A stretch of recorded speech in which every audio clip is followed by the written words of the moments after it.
Irrigation ప్రాజెక్టులపై తెలంగాణ అసెంబ్లీలో వాడివేడి చర్చ జరుగుతోంది. బీఆర్ఎస్ సభ్యులపై అధికార పార్టీ సభ్యులు విరుచుకుపడుతున్నారు. తప్పులు చేసిన మాజీ సీఎం ఫామ్ హౌస్ లో పడుకున్నారంటూ కోమటిరెడ్డి రాజగోపాల్ రెడ్డి మండిపడ్డారు. గ్యారేజీకి పోయిన కారుకు డ్రైవర్ కూడా లేరంటూ ఎద్దేవా చేశారు.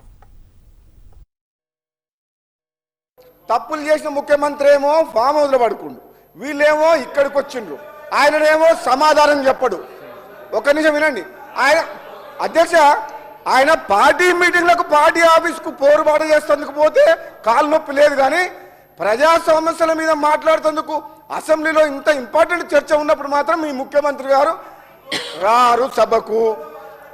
అంటే మీ కారుకు డ్రైవర్ లేడా?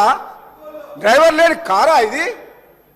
ఈ రిపేర్కి పోయిన కారు కాదు, గ్యారేజ్ పోయిన కారుకు డ్రైవర్ కూడా లేడు, ఒక లీడర్ లేడు మీ పార్టీకి. అర్థమవుతుంది మాకు. మేము ఎవరితో మాట్లాడాలి? అసలు నిర్ణయాలు తీసుకుంది ఎవరు?